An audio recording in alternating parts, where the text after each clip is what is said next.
Okay class, so a quick go through over standard deviation for portfolio. ठीक है, standard deviation of a portfolio. This is standard deviation or risk. And when we talk about a portfolio, we add a small p over here. So standard deviation or risk of a portfolio is given by this. ठीक है, so this is standard deviation of a portfolio. Okay class, let's continue. So this is standard deviation of a portfolio. Okay, now what does it look like? The formula looks a bit scary. Why? Because it has a double summation. But this double summation is used for adding up the matrix. वो जो matrix आएगा ना आगे उसको add करने के लिए double summation लगता है और इसका कोई भी मतलब नहीं है. Okay, आगे चलें. Then now we have two or more than two. In a portfolio we have two or more than two. सही है? अच्छा. If we have two, let's say, or more than two, so what we'll do? We'll talk about two weights. क्योंकि अगर दो assets हैं portfolio के अंदर तो दो weights हो गया. ठीक है? एक let's say हमारे पास A और B, J और K जो भी आप करते हैं, A और B, ये हो गया. लेकिन हम लोगों ने ये जो चीज फाइंड आउट करनी है वो है इनका weight plus this thing, which is AB. So it's actually not standard deviation of AB. It is called as covariance AB. आगे जाके देखते हैं covariance AB का मतलब क्या है. जब आप ये सारा कर लें, ठीक है, इसको पहले सॉल्व कर लें, उसके बाद ये कर दें, इस तरह की टर्म्स आपके पास आ जाएंगी. इस तरह की टर्म्स आपके पास कितनी होंगी? It will depend on your portfolio. If it's a two asset portfolio, so you will have a total of 4. ठीक है, इसका कॉम्बिनेशन, इसका कॉम्बिनेशन, इसका कॉम्बिनेशन, इसका और इसका कॉम्बिनेशन, 4 टर्म्स. और अगर ये 3 assets portfolio हो, so then there will be 9. ये add ये इसका ये 9. So there will be 9 figures. So इसका मतलब ये इन 9 को ऐड करना होगा. डबल समेशन 9 को आपस में ऐड करना होगा. और अगर 2 एसेट हो तो 4 को ऐड करना होगा. हो गया? जब इसको आप ऐड कर लें उसके बाद इसको सिंपली अंडर द स्क्वायर. ठीक है, ये कर लिया. अब ये क्या चीज है? What is this thing which I said is a covariance of AB. अब now covariance of AB ये किस चीज के बराबर है? This covariance of AB is actually standard deviation of A. दो एसेट्स है ना, standard deviation of A और ये दोनों एसेट का कोवेरियंस है. So standard deviation of A into standard deviation of B into R. अब आप कहेंगे ये R क्या है? RAB. ठीक है, RAB और इसको RBA भी लिख दो तो even then it is one and the same thing. ये क्या चीज है? इसको बोलते हैं correlation coefficient. अच्छा, अब ये correlation coefficient क्या है? ये statistical measure है. ठीक है, it's a statistical measure which will tell me about the relationship between these two.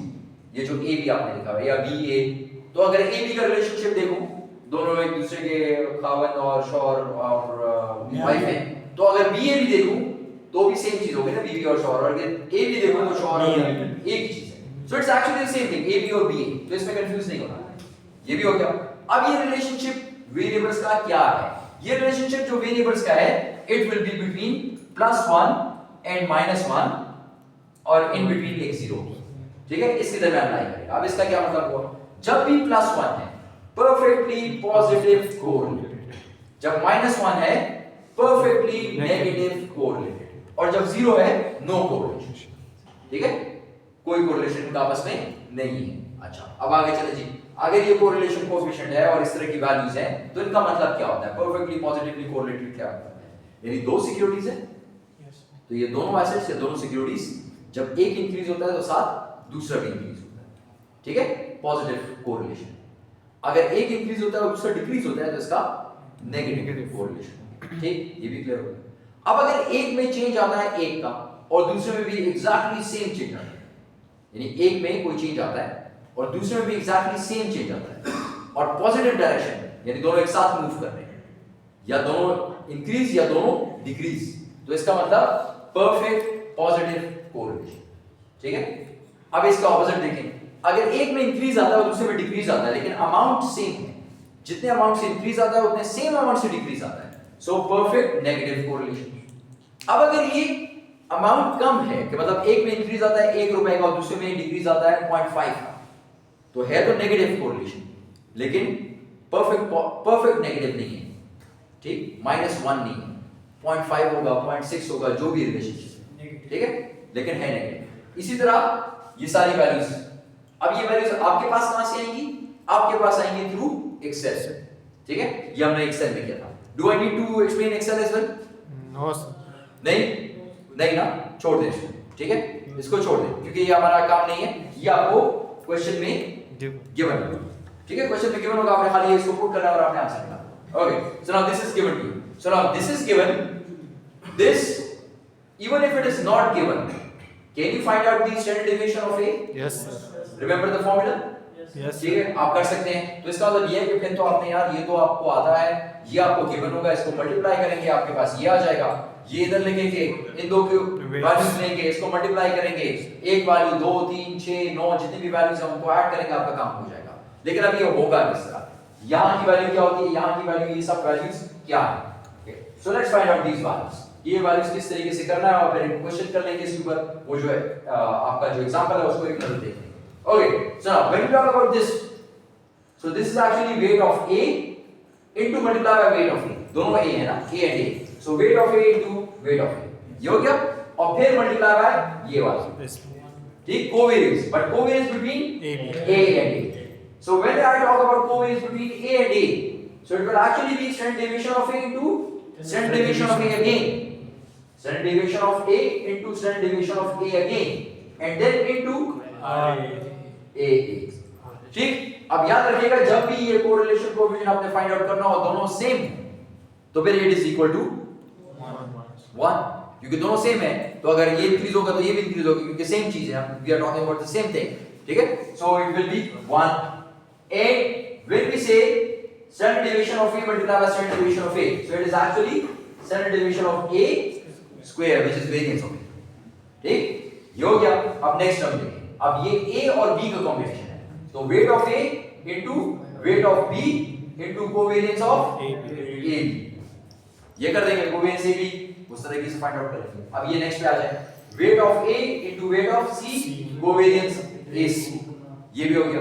अब इसी तरह इस सब को आप लोग लिख लेंगे, ठीक है, let's do it quickly, weight of B, weight of A, covariance BA। अब अगर आप कहेंगे सर अगर मैं A भी लिख दूं तो सेम, क्योंकि अगर ये A भी होगा तो ये है, और अगर B हो जाएगा तो ये B इधर आ जाएगा, A इधर आ जाएगा, बात तो सेम, ठीक है, सो यहाँ पे A भी लिखें या B लिखें सेम है। अब जरा और से इसको और इसको देखें, ये दोनों भी सेम है, इसका मतलब ये है कि अगर इसको फाइंड आउट करूं तो वही वैल्यू उठाकर इधर ले सकते हैं। ओके, अब ये वाला देखिए, ये क्या आएगा, अब ये B और B का आ गया, यानी weight of B into weight of B into covariance of B which is the same as this one, ये इसी तरह है।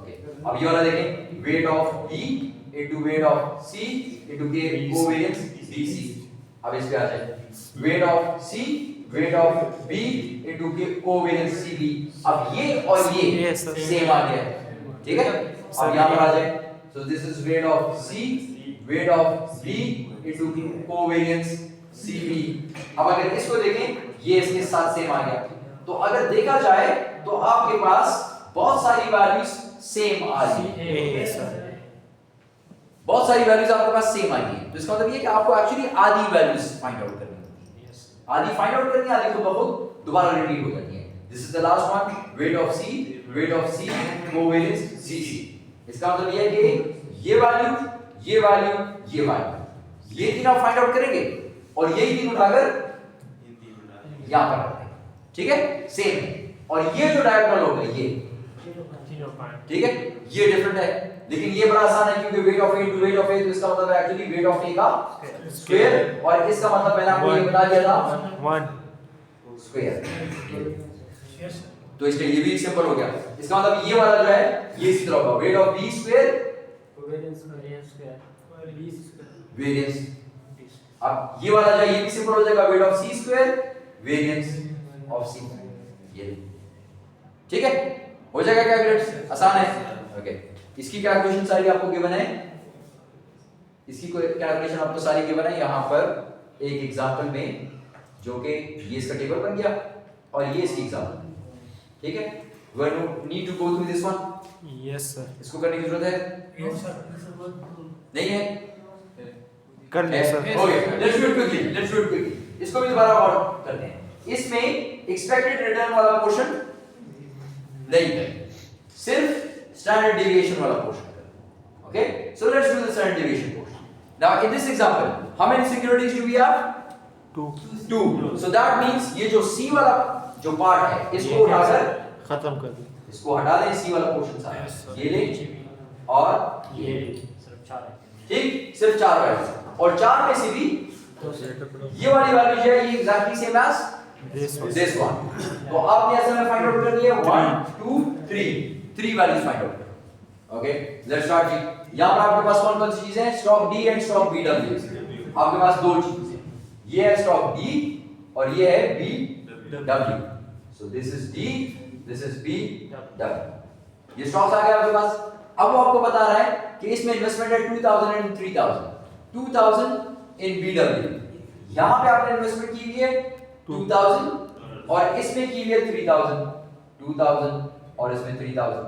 तो अगर 2 और 3 तो टोटल इन्वेस्टमेंट आपकी कितनी है? 5। इसका परसेंटेज कितना बना? 60%। 3 divided by 5. So 3 out of 5 would be 60% and 2 out of 5 would be 40%. ठीक है? So 60% actually means 0.6, 40% means 0.4. ये इसके वेट्स निकल आए। ये इसके वेट्स निकल आए। अब वेट्स आपके पास आ गए, अब आपने ये मल्टीप्लिकेशन करनी है। ठीक है? So weight of A into weight of A. So weight of A 0.6, ये वाला आएगा 0.6 का स्क्वायर, ये 0.6 का स्क्वायर इनटू ये टर्म इज इक्वल टू ये सिग्मा A का स्क्वायर यानी variance. Sigma A is given, यहां पे देख लीजिए, remember that the expected return standard deviation of stock BW is 9% 13.15। तो इसका सिग्मा है 13.15 और इसका सिग्मा है is 10.65। ओके 10.65। अब जब आपने ये कर लिया, अब आप इसका स्क्वायर लेंगे, इस सिग्मा का स्क्वायर। सो 10.65 का स्क्वायर, ये भी आ गया, हो गया आसान। अब आते हैं इस तरफ, weight of A into weight of B. इसका वेट यानी 0.6 मल्टीप्लाई बाय 0.4 दूसरा वाला आ गया। ठीक, और फिर मल्टीप्लाई बाय, अब इस टर्म को आपने फाइंड आउट। अब इस टर्म के लिए इधर आ जाए। हमने यहां पे कहा था कि इसकी कैलकुलेशन इस तरह होती है, sigma A is 10.65, sigma B is 13.15। Yes sir. 13.15 ये परसेंटेज में है भाई, इसको डिवाइड बाय 100 करना है इनटू 0.7 कोरिलेशन कोएफिशिएंट, वो उसने आपको दे दिया कि 0.75। इसको फाइंड आउट कर लें। 10.65 is 0.1065। Yes sir. 0.1065 multiply by 0.1315 multiply by 0.75। ये आपके पास वैल्यू आ जाएगी which is equal to G class value. इसकी वैल्यू क्या आ जाएगी? इसकी वैल्यू कितना है? 0.1065 into 0.1315 into 0.75 0.01050 बस सर आगे का बहुत है। ओके अब यहाँ पर आ जाए, यहाँ पर ये दो वैल्यूज लिख दी। अब सॉरी ये इसके साथ ये थर्ड वैल्यू लिख दें 0.010503। अब इन तीनों को मल्टीप्लाई कर दें, जो भी टर्म आएंगे उसको यहाँ पर लिख दें जी। 0.6 मल्टीप्लाई बाय 0.4 मल्टीप्लाई बाय 0.010503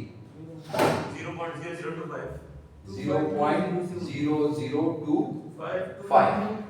ठीक है? ओके अब यहाँ पर आ जाए 0.6 का स्क्वायर इनटू, अब ये 10.65 परसेंटेज है। ठीक है, सो 0.1065 का स्क्वायर और फिर इन दोनों को आपस में मल्टीप्लाई करें जी।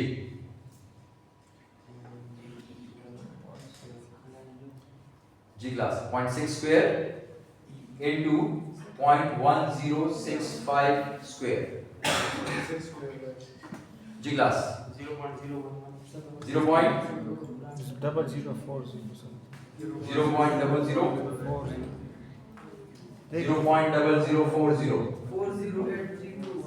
4083 ये ठीक है, ये भी हो गया।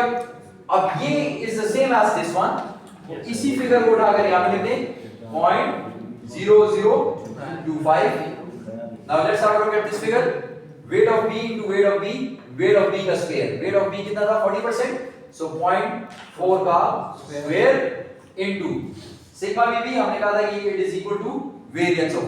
Yes sir. B का आपके पास 13.15 स्टैंडर्ड डेविएशन था, इसको स्क्वायर कर दे तो वेरिएंस आ जाएगा, तो 0.1315 का स्क्वायर, इन दोनों को मल्टीप्लाई कर लेंगे, get this figure which is equal to 0.0027. 0.0027। अब इन चारों को ऐड कर दें तो आपके पास ये फिगर आ जाएगा जी। ऐड करें 0.004083 प्लस 0.0025 प्लस 0.0025 प्लस 0.0027 जी जी क्लास 0.0118445 अब आप कर दें इसको under the root and you will get the answer 0.108 which is equal to 10.8%. Yes sir. 0.1088. 10.8%. 10.9. Yes, round up किया है, yes sir. Done? Yes, sir. Okay, बंद कर.